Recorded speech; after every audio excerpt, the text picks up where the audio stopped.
A dolphin dipping in a deep abyss must allow the sun to have its kiss. When scouting schools of succulent fish, a trick ensures they will not miss. What vantage a high place can be? What new things can you see? A spy can spit at the fates of the sea on life, death, and taxonomy.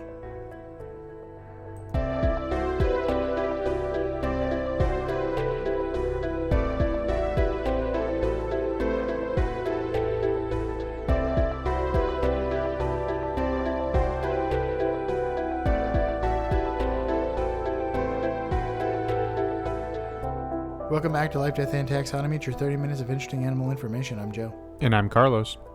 Thank you to Cassie for the creation of our theme song. To hear more of Cassie's music, please search Cassie Michelle on YouTube or Spotify. And thank you to Johanna for the creation of this week's artwork. To check that out, you can visit us at our home on the web at ldtaxonomy.com. And a very special thank you to our patrons. Thank you so much for your support. It's greatly appreciated. Thanks for helping us keep the lights on. If you would like to donate, just visit patreon.com/ldtaxonomy or click on donate on our website. And today we're talking about a little ocean hopping spy, but more on that later. Ooh, intrigue. I like it.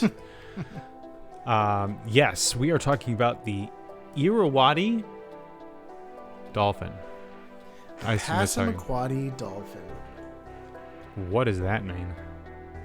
Passamaquoddy is the town that Pete's Dragon takes place in. Oh, okay. I missed the Pete's Dragon boat. It's a 1970s. I know what it is. I never watched it, and I didn't watch the remake from like 2010 or whatever they did. But yeah, the Irrawaddy dolphin. It is also called the snubfin dolphin, although it was recently differentiated from that species, the Australian snubfin dolphin, back in 2005. But we're gonna call it here the Fremen fish, the eagle-eyed expectorator, and what are you talking about? This is dumb. Good. I've just been watching a lot of King of the Hill recently. But yeah, all good things. Let's science this up. Let's give it a taxonomy. It's in a kingdom you know, love, and are in. That kingdom is Animalia. Phylum is Chordata. It's got a spine. The class is Mammalia. It's a mammal. I said Fremen fish. That was wrong. But mammal, it worked with the alliteration. The order is Cetacea. So if you have twin girls, are you going to name one Crustacea and one Cetacea? That's not a bad idea, but like Crustacea can be named Stacy for short. What would you name Tacy? Tacy. Or just C. It's in the family Delphinidae. Mm-hmm. So dolphins. The genus is Orcaella. Yeah, it's a hard C. Orcaella. And the species is Brevirostris. Brevirostris. Orcaella brevirostris. Man, that sounds really bad when you don't put an accent on it. Brevirostris. A rural juror is brevirostris. It's a rural juror. Yeah, so since we're in the business of naming things, and business is good, it's time for my favorite part of the show, nitty-gritty nomenclature. We've done dolphins before. They're in a pod. We get it. But what does Orcaella brevirostris mean? And that's the part of the show where I ask you, what is the English translation for the binomial nomenclature? Again, that's Orcaella brevirostris. Brevirostris. Does that mean A, short-snouted whale? Mm-hmm. B, spitting constellation? C, short-finned god of the underworld? Or D, boat with a small wind? Tell me the binomial name again? Orcaella brevirostris. Or brevirostris, I suppose. And give me the short-snouted one again. What was the full thing of that? Short-snouted whale. The god of the underworld one. Short-finned god of the underworld. That's right. That's your final answer? That's right. That's correct. Maybe I should have hit it a little better. Well, I was hoping boat with a small wind would be so weird. I know that orca is like Hades. Did you know that? I did not know that until doing this research. Yeah. I did know that. Orcus, I think, is is the god of the Roman. Or is like the Roman one? No, Pluto is the Mars. god of the underworld and Pluto. For the Romans. It's a Gaulish deity of the underworld for the Gauls. But yeah, and it's really the little god of the underworld because Orcaella is diminutive. Diminutive. Yeah. So short fin little god of the underworld. He's just so cute. Look at him. It's like a little Hades. Little I can't remember. Now I'm blanking on the guy who voiced Hades, and everyone's gonna be mad at me.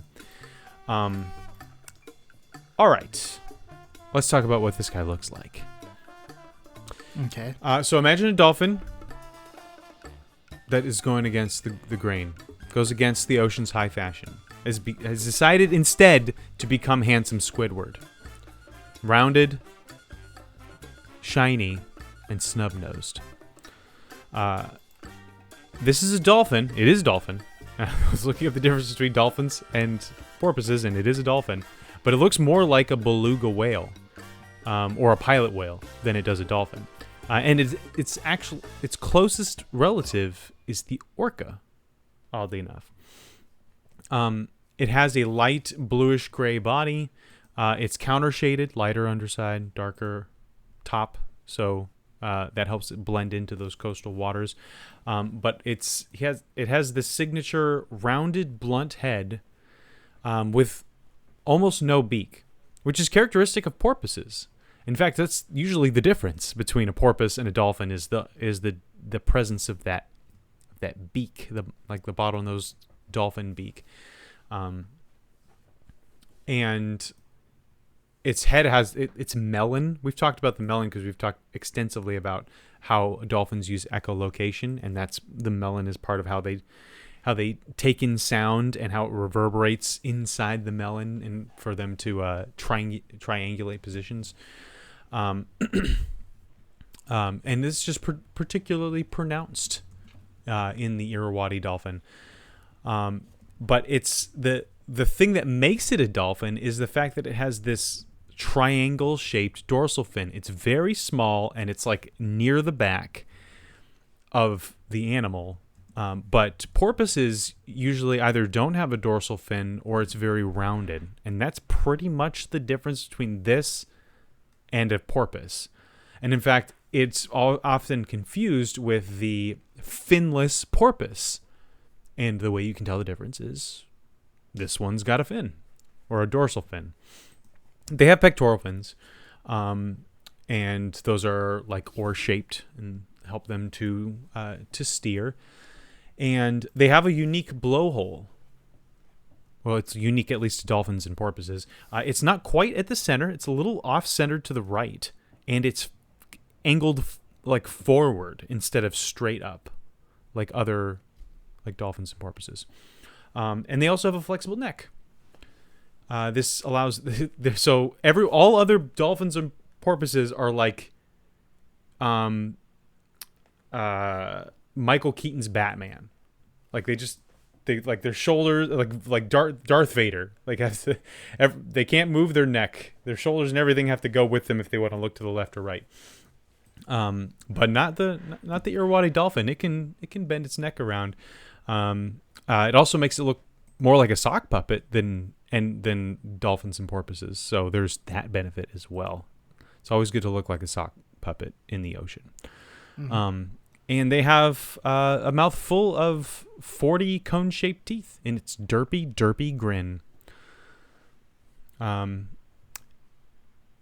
It looks like it looks like a dolphin, like a Neanderthal dolphin. If you could trace dolphins back to like its ancestry, it's this big. It looks like it came up with the name for Yum Yum Donuts. We'll say that. So, okay. That's what it looks like, but it's actually not super big. Dolphins are actually a bit bigger than you might think, but this one's a little bit on the smaller side. Why don't you tell us how big it is, Joe? Okay. Welcome to the beloved Measure Up segment, the official listener's favorite part of the show, the part of the show that's introduced by you when you send it out of yourself singing, or chittering the words Measure Up into ldtaxonomy@gmail.com. It's also the part of the show when we present the animal size and dimensions in relatable terms through a quiz that's fun for the whole family. We don't have a new Measure Up intro this week, but we do have that email that I saved for this week from Nora. Remember that? Yes. Let's hear it. Nora, because we talked about Fat Bear Week. Yeah. And here Nora is writing in about Fat Bear Week. She says, because there seemed to be some confusion from at least one of you, Fat Bear Week is a celebration of the bears in Katmai National Park, their preservation and their weight gain throughout the summer and early fall, accumulating in a weigh-in just before they go into hibernation for the winter. They will lose 1/3 of their body weight during the winter, so naturally the fattest bears are the ones who will do best in spring. But that's like most bears. Yeah, but this one's like it's a competition in the park. How do they weigh the bears? I would love to learn Let's that. keep reading and see. Katmai National Park puts a lot of work into preserving not only the bears, but the resources that the bears fatten up on, most importantly the salmon, their chief source of fat, which is true. The grizzly bears are like in Alaska rely on the salmon run. I've seen Brother Bear. Mm-hmm. This year, it was the 10th annual Fat Bear Week, where people can pick out a champion from a bracket. It's all a tongue-in-cheek competition, so it's kind of like a joke. But it's a tongue-in-cheek competition to bring more awareness to the park's bears. You can't bet on it? Ecosystem, you can bet on anything. And you can bet on that. And their ecosystem and life cycles and educate people. My daughter's classroom did a whole project on bears, and each kid picked their champion. And there was a prize for the winner. It was a rubber bracelet, IIRC. I don't know what that stands for. Irk. I don't know. You know how these things are with kids. The winning is what matters. They followed all the brackets as the bears are weighed against each other, and there was a great deal of excitement. Also, no way. There's a Fat Bear Week Junior, she says, with cubs, because they also need to be putting on fat too and cannot compete in the big leagues. Yeah, unless they combine, like in a trench coat. It's six bears in a trench coat. Looks just like a full grown bear. She says it's like fantasy football, but educational. Unless you're really concerned with learning about football. I would still love to learn how they weigh the bears. Do they knock them out with like a police baton and then then drag them onto a scale, or do they put the scale? What do they sneak the scales into the dens so that when the bears go and fall asleep, they lay on the scales and then they just kind of get that data transferred to them? It might just be through, I don't know. It might just be through sight. Maybe they're not going to trank these bears and weigh them. They just get a really strong guy to pick up the bear and go, Yep, that's about 800 pounds. But I like the idea of like an elementary school that picks bear champions. I wish I had that.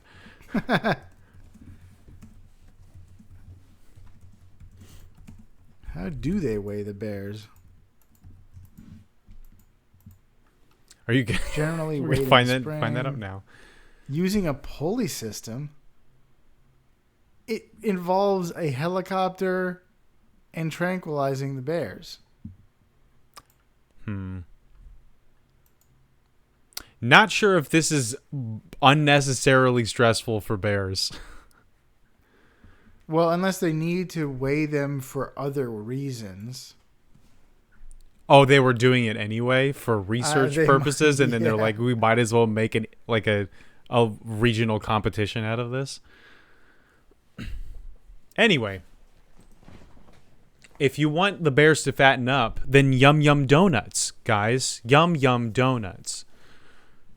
What is this? What is Yum Yum? I don't even know what that is. It's a restaurant, or it's a donut shop called Yum Yum Donuts in New England. Okay. But it's just such a dumb name for anything. It's a very appropriate name. I mean, of course, donuts are donuts yum yum. Everyone knows Yum Yum Donuts, but that's my point. Well, thank you again, Nora, for the email message and for the listener engagement. We really enjoy it, and we wish everyone that listened follow Nora. Well, yeah. Follow Nora's example. She's putting the team on her back. She knows exactly what to do when you hear a podcast, and that is email them.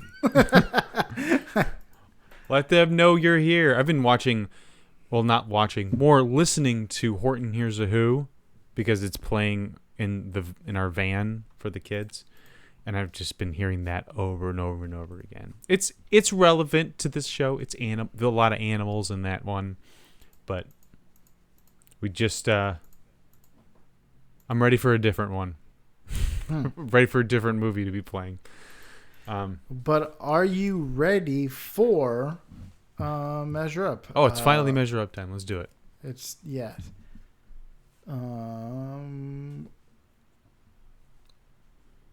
Without further ado, the listener's favorite part of the show.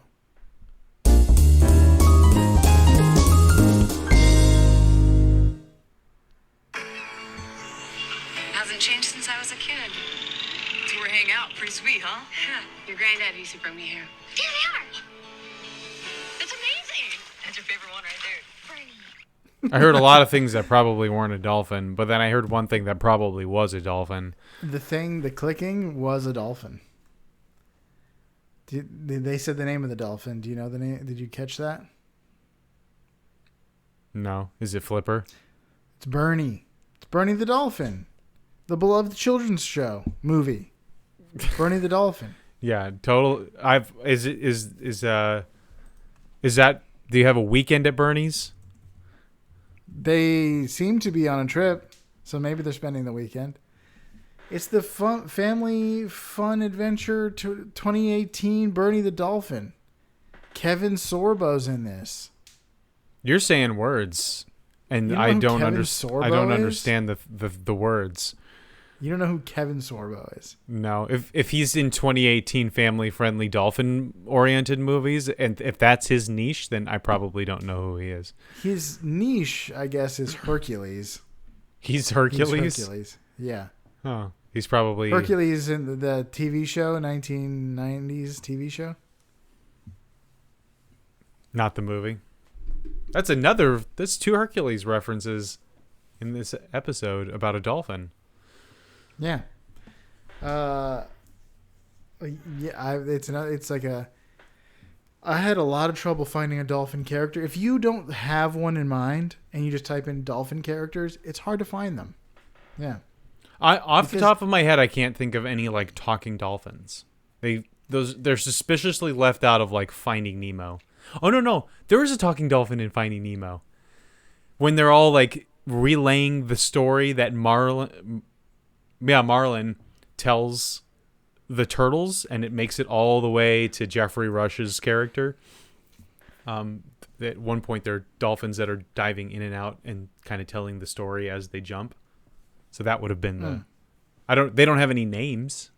I mean, I'm sure they have.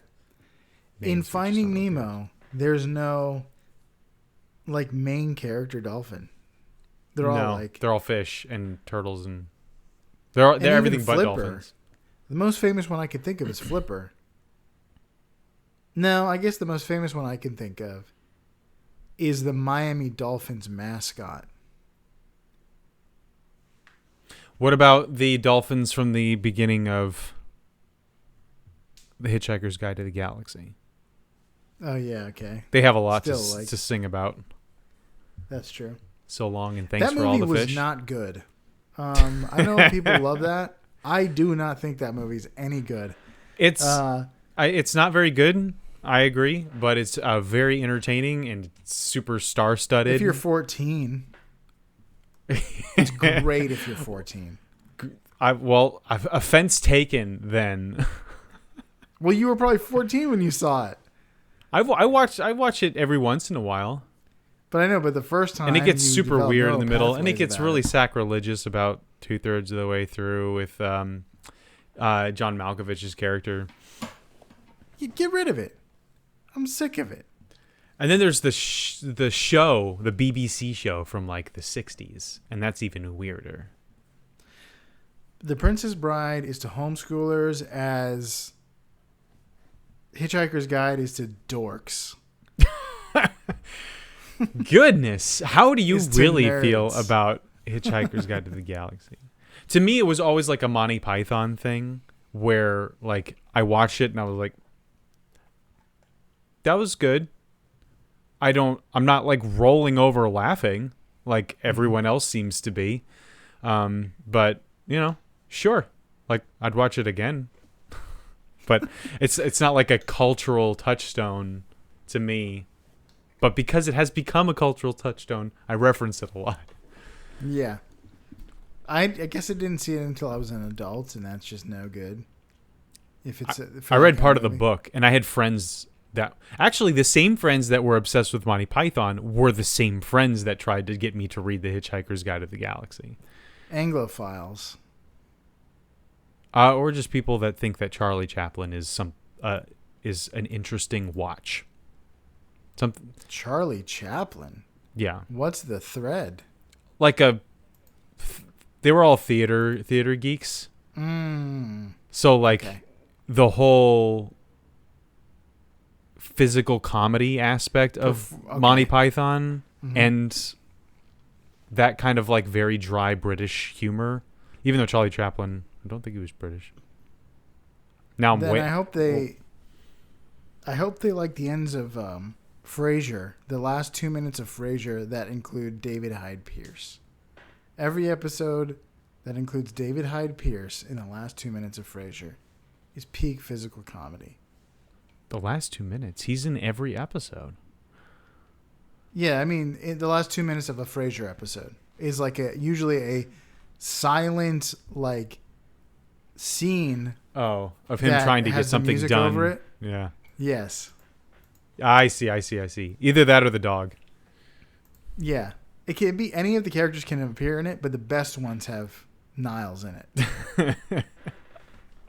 We are way off track. Sure. So they range from 90 to 200 kilograms or 200 to 440 pounds with a length of... No, we'll talk about length later. Why did I... No. Like this later. Wait first. So... A Irrawaddy dolphin is closest in weight to A. Professional strongman Brian Shaw. B. Tammy Slack. Hold on. What the heck's this person's name? How heavy? 440. 440 pounds. Okay. Slayton. Tammy Slayton from 1,000 Pound Sisters. Okay. Or C, NFL offensive guard Nate Newton. Nate Newton.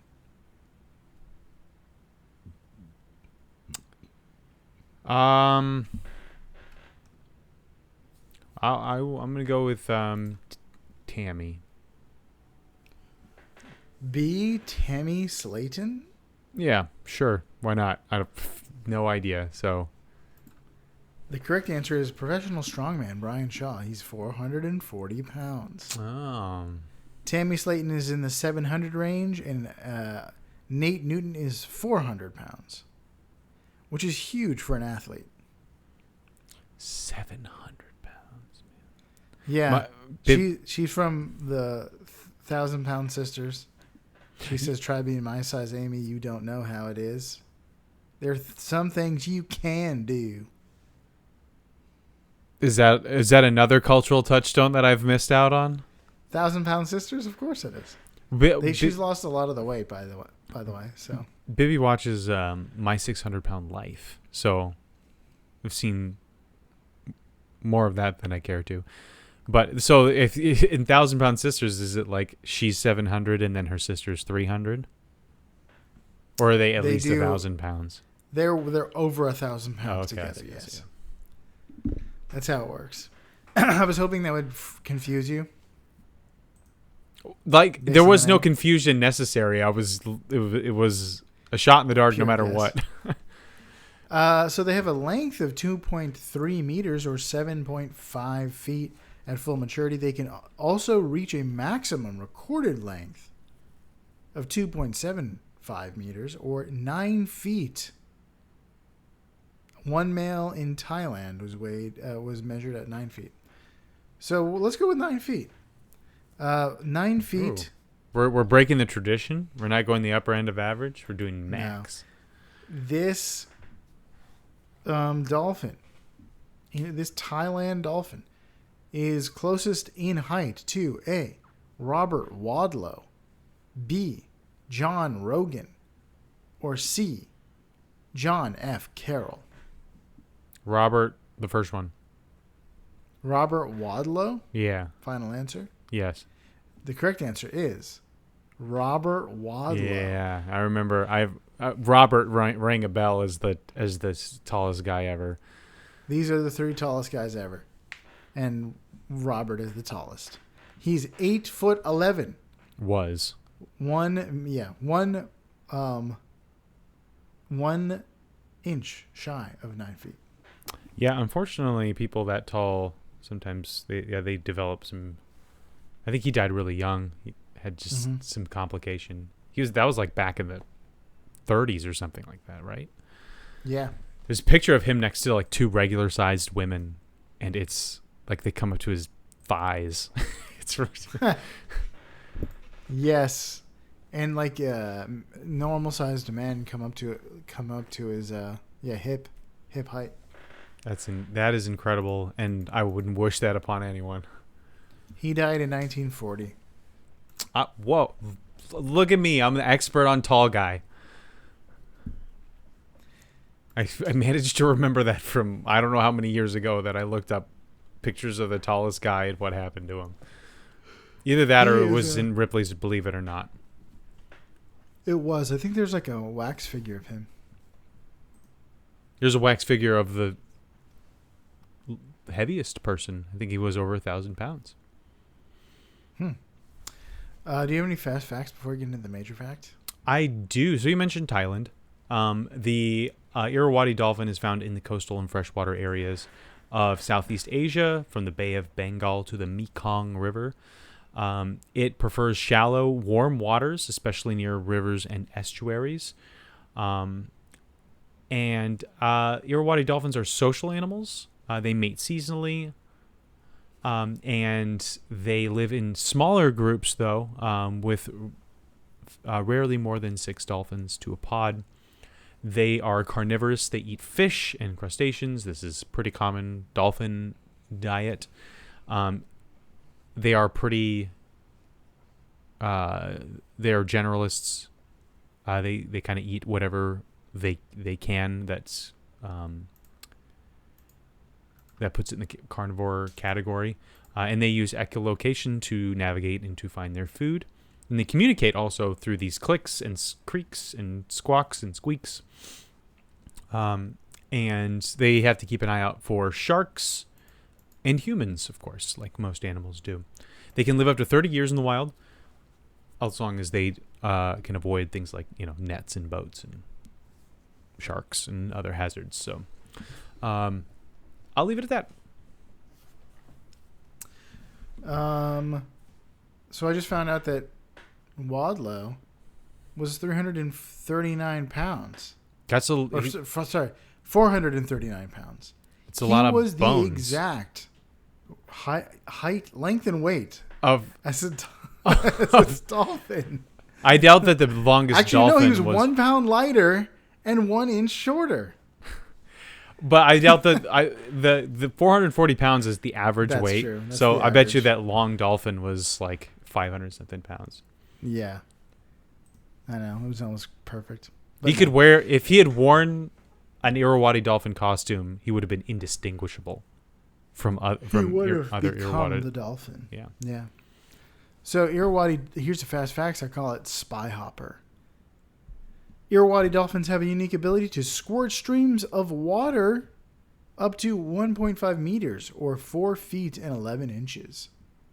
And I specifically asked, underwater or above water? And it's above water. It would be crazy if it would be like really high pressure if it was underwater. This behavior is often used to herd fish into a specific area for hunting. But the dolphins sometimes perform this action while spy hopping during feeding, possibly to expel water swallowed while capturing fish. But spy hopping is when a dolphin raises and maintains a vertical position partially above the water. So it's not like fully breaching. It's like you've seen it at like dolphin shows if you've ever been to like a SeaWorld. It's when they pop out. Like they pop out to take a peek at everyone, and just like exposing their head only, head and shoulders, knees and toes. You can call them shoulders. Yeah. This behavior is similar to a human treading water. Yeah, they kind of do that. It's upright. They swim with their flukes really fast to tread. Mm-hmm. I've never been to SeaWorld, so I have not seen this show yet. But I have seen Miami Seaquarium. I have seen the beginning of a little movie you might have heard of called Hitchhiker's Guide to the Galaxy, and so they do that in that one. Disgusting. It's a slow, controlled action that can last for several minutes if the dolphin is curious about its surroundings. Curiosity, that's the crux of your performance in the spy hopping arts. So when Irrawaddy dolphins shoot water at fish, the sudden jet of water creates a disturbance that startles or disorients the fish, causing them to move in a specific direction. So like they'll pop their head up and they'll spit water over there, and hopefully the school travels toward them instead of away. By repeatedly squirting water, the dolphins can effectively drive the fish into a smaller, more concentrated area. This makes it easier for the dolphins to catch the fish, either by trapping them against the surface or herding them toward shallow water, or grouping them together into what is called a bait ball, where I think we've talked about before, where the dolphins can feed more efficiently, but they'll also cooperate while hunting, which can involve various strategies, including circling around a school of fish to keep them contained, or using behaviors like water squirting to drive fish towards each other or into tighter clusters. So in some areas, Irrawaddy dolphins even collaborate with local fishermen. I don't know if there's much collaboration, or rather, it just so happens. like they. You don't think their fins are being greased by the local fishermen? The dolphins help. They're not on the radio, is what I'm saying. Together, The dolphins help herd the fish toward fisherman's net, and in return, they reward some of the. Maybe there is cooperation or collaboration. They're rewarded. They're getting greased. They just toss them a fish. It's like if you had a sheepdog that herded sheep, and then you just tossed your dog a sheep. Thanks. Yes. Thank you so exactly much, babe. Yeah. Have the sheep. Here's Bahram Yu himself. Ma. This mutualistic relationship has been observed in places like Myanmar and parts of Southeast Asia, showcasing the dolphin's social and cooperative nature. Generally, though, Irrawaddy dolphins are quite scared of boats, and they're kind of a slow dolphin, but they tracked their top speed chasing a dolphin. So the dolphin was freaking out. How fast can you run, bub? Yeah. No, wait. I like the idea of them like catching fish together, and then like a fin just comes out of the water, and they just a high five happens every time that another round. That's right. If only the Galilean fishermen had a Irrawaddy dolphin in there to help them catch fish. Instead, they had Jesus. You know. Well, he told them to cast their net on the side where the dolphin. The dolphin was, yes. Yeah. So that that's how we explain away the miracles. Is there's just an Irrawaddy dolphin stuck in the Sea of Galilee. Yeah, like like when historians are like, let's make a more miraculous situation than a miracle, with naturalistic explanations. Yeah. But that's it. That's all I got. All right, that was the Irrawaddy dolphin. It's kind of cute in a short bus kind of way if you want to look it up, so take a look. For you out there in Podcastia, hit the seafood buffet. Always remember that Yum Yum Donuts. And spit your appreciation for the Atreides spice production like the Irrawaddy dolphin here in life, death, and taxonomy.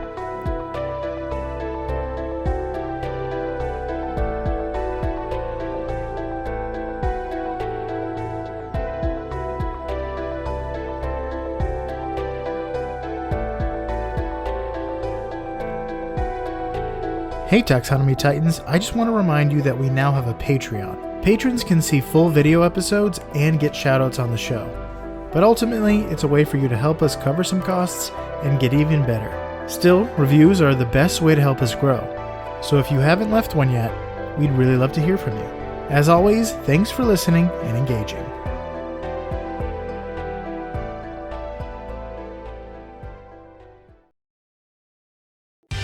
Life, Death, and Taxonomy is my favorite in the world podcast.